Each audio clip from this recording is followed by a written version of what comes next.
Muy buenas noches, bienvenidos a Odisea. Néstor Kirchner, de quien Alberto Fernández se declara siempre su principal discípulo, o al menos lo reconoce como al principal maestro, tenía varias leyes, varios criterios para hacer política. Uno de ellos era: no miren lo que digo, miren lo que hago.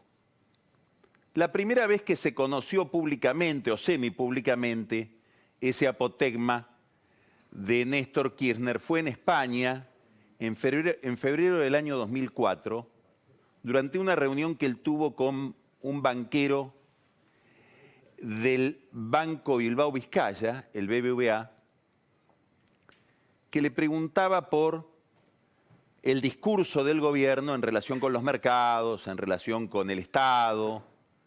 Y le dijo: mire, el que lo interpelaba se llamaba Francisco Louzón. Mire, Louzón, usted no preste atención a lo que digo, mire lo que hago. Y ahí le enumeró una cantidad de criterios que seguía su política económica, sobre todo porque eran principios, orientaciones heredadas del gobierno de Duhalde. Ya había superávit fiscal, había superávit de comercio, había una serie de virtudes en el esquema económico argentino que provenían del rebote que tuvo la economía argentina después de la salida de la convertibilidad, salida tan tumultuosa. Alberto Fernández, en el último discurso que produjo ante el Congreso, cuando se abrieron las sesiones ordinarias, hizo un elogio muy enfático, de carácter, diríamos, moral, a la coherencia entre palabra y acción. Es decir, un criterio que no condice o que no hace juego con aquel otro principio de Néstor Kirchner de miren lo que hago, no miren lo que digo.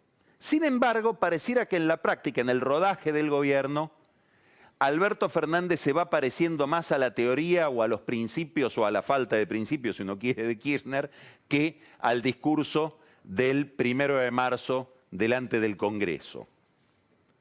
¿Por qué? Por algo que señaló muy bien esta mañana Marcelo Longobardi al analizar la conferencia de prensa que el presidente brindó el viernes pasado. Hubo algo muy curioso en esa conferencia de prensa. Un gran enojo de Fernández con aquellos que le pedían abrir la economía, relajar la cuarentena, mirar el efecto que esta estrategia sanitaria tiene sobre la estrategia económica y el daño que puede producir una cuarentena demasiado prolongada en otros aspectos de la vida pública que también producen malestar, dolor y daño. Bueno, muy enojado con ese planteo. En el fondo del enojo parecía aparecer la figura de Alfonso Pratgay, que había dicho, él ya lo había mencionado, Pratgay había dicho: la cuarentena está destrozando la economía. Pero mientras él se enojaba con quienes le hacen observaciones, sobre todo desde la oposición, abría la cuarentena. Es decir, mientras decía que eso nos llevaba irremediablemente a males peores y presumiblemente a muertes, y que él no estaba de acuerdo con esa estrategia, anunciaba en la misma conferencia de prensa, había sido convocada para anunciar que el 80% del país prácticamente normalizaba su situación y el área metropolitana la normalizaba de a poco, un poco más lentamente, porque claro, dada la concentración urbana de toda esa área, es más peligroso el relajamiento del distanciamiento social y es más posible la circulación del virus. Si uno mira una encuesta de Federico Aurelio, que es el titular de Aresco, sobre lo que tiene en la cabeza la opinión pública, esta encuesta mide el estado de opinión pública en el área metropolitana hasta el 8 de mayo, es decir, hace 3 días. Fíjense estos números. Los que veían que el coronavirus era el principal problema de la vida pública argentina, el 1 de abril eran el 79,4% de los consultados, casi 80%. 1 de abril. El 8 de mayo, la semana pasada, ese 80% bajó a 57%. Este es un problema, porque si se va a relajar la cuarentena, pareciera que hay menos preocupación o menos prevención respecto del peligro del virus, probablemente porque al no haber muchos casos y todavía más importante, no haber muchos muertos, estamos todos como que le perdimos el respeto. Lo cierto es que del 80% al 57% bajó la preocupación por el coronavirus. Y mire lo que pasó entre el 1 de abril y el 8 de mayo, la semana pasada, con la preocupación económica. Del 15,7% que veía la economía como el principal problema de la vida pública argentina, el 8 de mayo ya es el 40%. El 52% de los consultados por Aurelio quieren que se abran las actividades económicas. Solo el 33% quieren que la cuarentena permanezca como está. Ahora, fíjese la percepción del daño o la confesión del daño, porque esto ya no es un problema de percepción, es un problema de testimonio. Aquellos que Aurelio consulta acerca de sus ingresos, el 25% dice mis ingresos están igual, el 28% dice mis ingresos ahora son menores a cuando empezó todo este problema, a pesar de que estoy trabajando, y el 41% dicen no tengo más ingresos. Bueno, este es el daño de la cuarentena sobre la economía. Daño que evidentemente el presidente reconoce, aunque no lo reconozca de palabra, lo reconoce de hecho cuando empieza a abrir la actividad económica con una enorme dificultad, porque a partir de ahora, bueno, la jugada del Estado, la administración de la situación sanitaria es mucho más compleja, porque ya no consiste en tenernos a todos encerrados y revisar que no haya circulación por la calle. Ahora se trata de mantener el distanciamiento social, pero al mismo tiempo habilitar los medios de transporte, hacer seguramente más testeos, aún con todas las dificultades que tenemos para que los testeos sean los correctos. Hay todo un debate que publicó el diario La Nación sobre la calidad de los reactivos que se donaron, no se sabe muy bien quiénes los donaron, y sobre todo una concentración especial de la atención en los mayores grupos de riesgos. Ahí están los geriátricos, en general la gente mayor de 70 años, los geriátricos en particular, obviamente el grupo de riesgo más expuesto, que es el personal de la salud, médicos, enfermeros, etcétera, y un rasgo típico de América Latina que no se registra, lo venimos insistiendo desde hace varios lunes, en otras regiones donde esta epidemia o ya pasó su azote o está azotando, que es las grandes concentraciones urbanas con pésimas condiciones de vida, grandes bolsones de pobreza, donde es bastante difícil cumplir con las prescripciones médicas para no contagiarse. En la ciudad de Buenos Aires hay una especial preocupación por las villas de emergencia, porque ahí se ha disparado un poco más el coronavirus, con una peculiaridad. Pareciera no trascender de ese ámbito, pareciera que no hay una circulación importante, sino que está concentrado el problema en geriátricos, hospitales y villas de emergencia. Y ahí en las villas de emergencia, el gobierno de la ciudad, junto con el gobierno de la nación, está incrementando la cantidad de testeos, es decir, sale a buscar el virus, que es algo que se le recomendó al gobierno desde el comienzo y que el gobierno por H o por B no pudo hacer. Hoy vamos a hablar con Pancho Olivera con mucho detalle de este tema, que es cuál es la situación de las villas de emergencia de la ciudad de Buenos Aires y del conurbano. Mientras tanto, el presidente sigue en una estrategia que no se entiende muy bien cuál es, buscando, no digamos conflictos internacionales, pero sí cierta irritación o malentendido internacional. Ahora le contestó Suecia, haciendo comparaciones que no son muy comparables.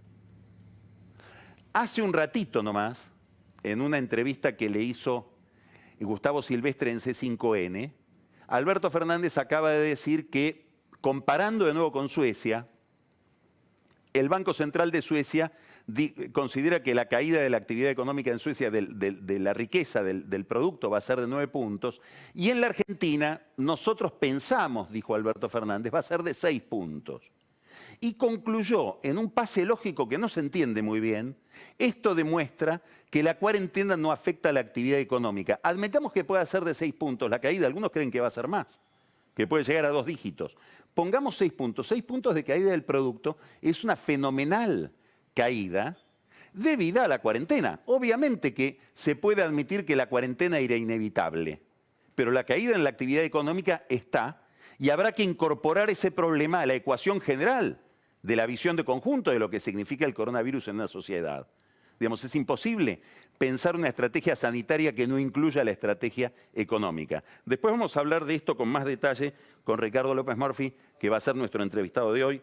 Tengo mucha expectativa con ese diálogo.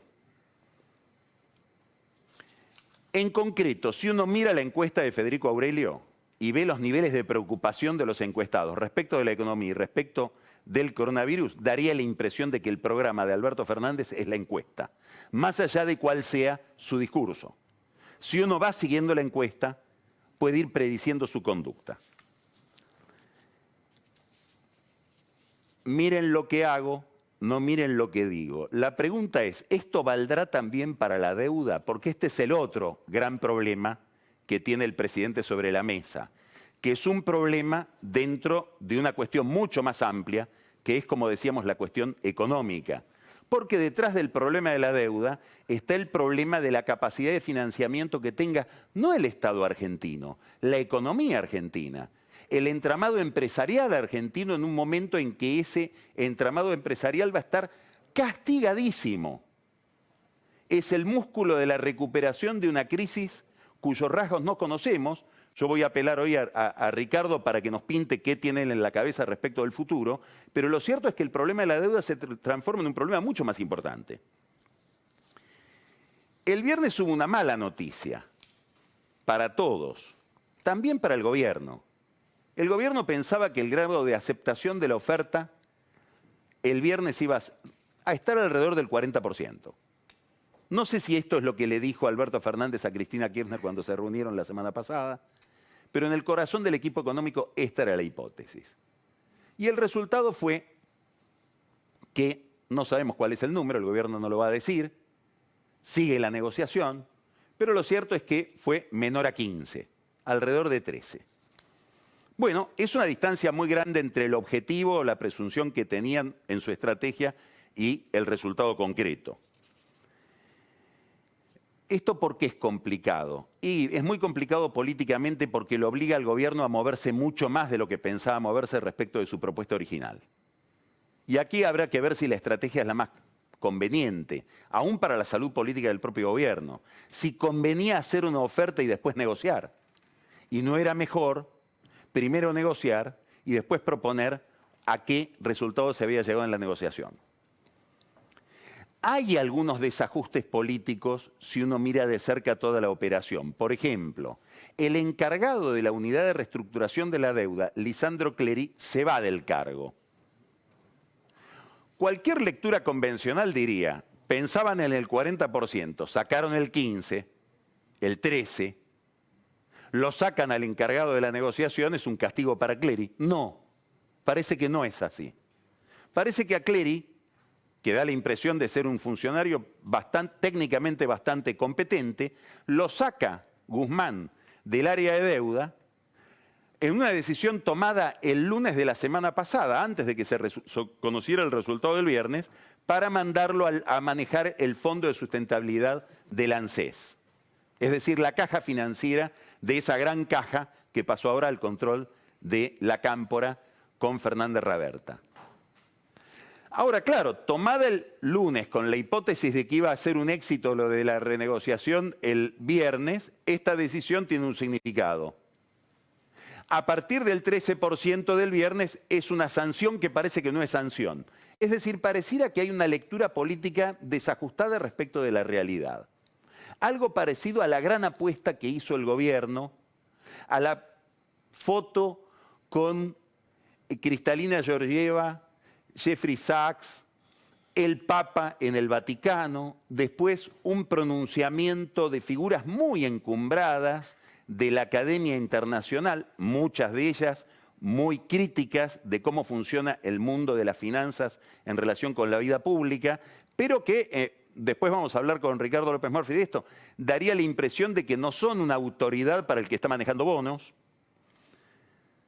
Bueno, habría que recordar, para iluminar la escena de Alberto Fernández, este viernes pasado, aquella frase memorable de Juan Carlos Pugliese en medio del incendio de la hiperinflación, cuando abnegadamente él administraba el Ministerio de Economía, se habían quemado todos los cartuchos, y dijo, haciendo una propuesta en relación con la marcha de la inflación y del dólar, le hablé al mercado con el corazón y el mercado me contestó con el bolsillo. Los mercados suelen contestar con el bolsillo. Es el lenguaje del mercado, por eso es mercado. Muy bien, el problema ahora está sobre la mesa y hay que negociar aceleradamente. El gobierno va a negociar aceleradamente, está buscando a los fondos más remisos, aquellos que se pusieron más duros en todo el periodo anterior. ¿Para qué llorar sobre la leche derramada? La verdad, no haría falta. Decir, por ejemplo, que habría que haber empezado a tratar este tema desde el 11 de agosto, cuando Alberto Fernández ganó las primarias de tal manera que era obvio que iba a tener este tema sobre la mesa. Hernán Lacunza, el último ministro de Economía de Mauricio Macri, le dijo al equipo económico de Fernández, cuando Fernández era todavía presidente electo y no se había hecho cargo del gobierno: viajemos juntos, empecemos ahora la negociación. No, bueno, una oferta casi en consulta, un revés el viernes y ahora una acelerada negociación para llegar al 22 de mayo, cumpliendo un mandato que parece ser el mandato central político del presidente, que es no entrar en default. Mandato que parece estar alineado también con la voluntad de Cristina Kirchner, que probablemente lo haya promovido a Fernández a la presidencia para arreglar el problema de la deuda y no para que lo deje desarreglado para más adelante. En la idea de que Fernández es una especie de Duhalde que viene a corregir aquello que se había desarreglado para poder retomar en el 2023 algún candidato más propio de Cristina, lo que quedó inconcluso en el 2015. Bueno, si esta era la misión de Fernández, lo que va a tener que hacer es arreglar. El tema es ¿cómo? Bueno, acá es donde se juega una palabra clave: sustentabilidad. El gobierno dice, hoy emitió un comunicado importante, fíjense este comunicado de Martín Guzmán en la tarde de hoy: tendremos en cuenta de buena fe cualquier propuesta de reestructuración de deuda que cumpla con los objetivos de sostenibilidad que necesitamos garantizar, con inclusión de combinaciones de tasas de interés, reducción de capital, periodos de gracia y extensión de vencimientos diferentes a los que hemos propuesto. Es decir, estamos dispuestos a negociar todo. Quiere decir, quiero pagar, quiero arreglar, no quiero ir al default. Bueno, la pregunta es, ¿qué significa sostenibilidad? Bueno, es una pregunta respecto del futuro de la economía argentina. Es difícil discutir la sostenibilidad, que es lo que nos... En el fondo la discusión, en lo que se tienen que poner de acuerdo es en la marcha del negocio. Es como un empresario que va al banco a decir, necesito renegociar la deuda. Bueno, ¿en qué términos? Y los términos en que nos pongamos de acuerdo que va a funcionar este negocio. Y eso es algo en lo que el acreedor se tiene que poner de acuerdo con el deudor, precisamente porque es su plata la que está en juego. Esta es la discusión que no se dio. Ahora, ¿es posible tener esta discusión, llegar a un acuerdo sobre la sostenibilidad de la deuda argentina sin un programa económico? Y la otra pregunta, son todas preguntas que le voy pasando a López Murphy para cuando empiece nuestro diálogo.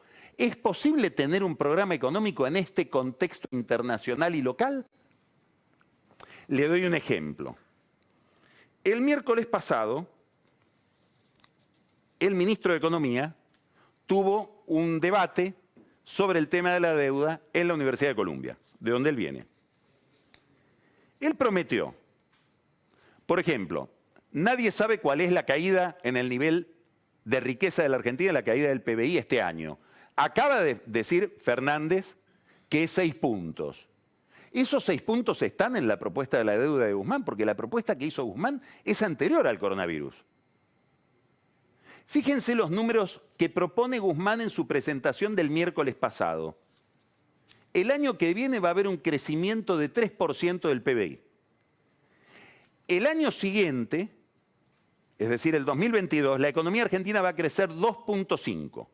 Y después, desde el 2023 hasta el 2030, 1,7%. Es una clarividencia envidiable. Ahora, ¿estos son los números sobre los cuales se puede diseñar el proyecto de la deuda? Estos son los números que tiene Fernández en la cabeza, que acaba de decir que va a haber una caída de 6 puntos. Bueno, empieza la discusión ahora sobre estos números. Y el gobierno está esperando que en las próximas horas ingrese una contraoferta de los acreedores. Es decir, un papel con una propuesta concreta que tenga que ver con pago de intereses, pago de capital, periodo de gracia. El gobierno está dispuesto desde el comienzo a pagar el 100% del capital y no el 95% como dicen los papeles. Probablemente acepten pagar intereses y que los intereses del periodo de gracia se capitalicen y se paguen más adelante, en los periodos de todo el ciclo donde la carga de intereses es menor.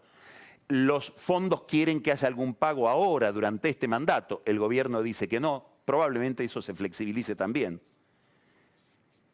Están esperando una propuesta del otro lado de la mesa para empezar la negociación.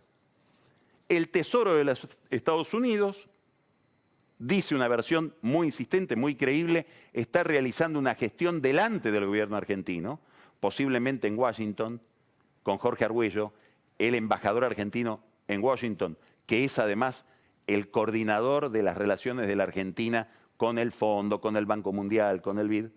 Una gestión para facilitar esta negociación en favor de los acreedores, no de la Argentina. Gran signo de interrogación la relación de la Argentina con todo ese mundo si la Argentina entra en default. Porque el Fondo Monetario Internacional no concede programas a países que están en default. Y si el Fondo Monetario Internacional no le concede un programa a la Argentina, el BID, el Banco Mundial, etcétera, están impedidos de financiarla. Bueno, quiere decir que entraríamos en un problema enormemente complejo que explica muy bien por qué Fernández en el fondo no quiere defaultear. Mientras tanto, vamos viendo cómo el gobierno se alinea detrás de Guzmán, todo el oficialismo, en relación con el problema de la deuda. Vemos que Cristina Kirchner, Máximo Kirchner, digamos, todo el sector que se considera el accionista de este proyecto político, respalda a Guzmán y no hay disidencia ahí. Solo se tendrán que poner de acuerdo en qué significa sostenibilidad el día que decidan, si es que deciden, relajar su oferta y conceder más a los bonistas de lo que están concediendo ahora. No es difícil la tarea. Esto de miren lo que hago y miren lo que digo, está muy a la luz del día hoy, justamente en el problema de la deuda. Fíjense un detalle. Los tenedores de bonos del 2005, la negociación de Néstor, con Labaña y Nielsen, piden que no les cambien las condiciones de aquellos bonos. Se les dio a esos bonistas un papel atado al crecimiento que la Argentina no puede pagar, está en litigio en New York. Quiere decir que la mayor renegociación de la deuda de la historia, la más severa, la más implacable, la más soberana, es la que el mercado hoy aplaude. Miren lo que hago, no miren lo que digo. También en materia de deuda. Mientras tanto, la discusión sobre la economía dentro del oficialismo se posterga. No va a haber ninguna disidencia respecto de la política económica hasta el 22 de mayo, que es el día que hay que resolver si se paga, si se sigue negociando, si se busca una salida tipo ecuatoriana, que es postergar los vencimientos más adelante dentro de un acuerdo. Después de ese día, sí se desata la discusión sobre dos temas. La tasa de interés hay una presión enorme del kirchnerismo para que la tasa de interés y los préstamos se faciliten a las empresas, a los sectores productivos. Claro, todo un problema, porque al mismo tiempo quieren que no se dispare el dólar. Y es difícil combinar las dos cosas. Esta es una discusión que seguramente va a tener que dar Miguel Pelle, el presidente del Banco Central, y la segunda discusión tiene que ver con el sector energético. En la cabeza de Cristina Kirchner está que Alberto Fernández constituya un Ministerio de Energía. No sabemos si se lo dijo la última vez que se vieron o solo le habló de los cargos de macristas que había que reemplazar dentro del gobierno porque están todavía sobreviviendo dentro del Estado sin que Fernández los haya echado, que es una preocupación central de la vicepresidenta.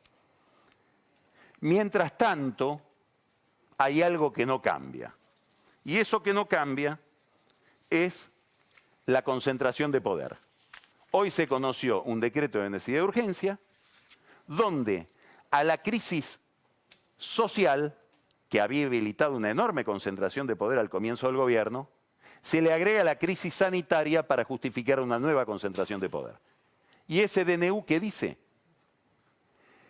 que el jefe de gabinete, obviamente con el aval del presidente, Santiago Cafiero, va a poder reestructurar el presupuesto como quiere, más allá de los límites que le fija la Ley de Administración Financiera, límites que obligan a que determinados cambios en las partidas, redireccionamientos de dinero, los tenga que aprobar el Congreso. En materia presupuestaria, el Congreso queda anulado a partir de este decreto de necesidad de urgencia que firmó hoy el gobierno. Hasta ahora no encontré ningún mensaje de la oposición al respecto.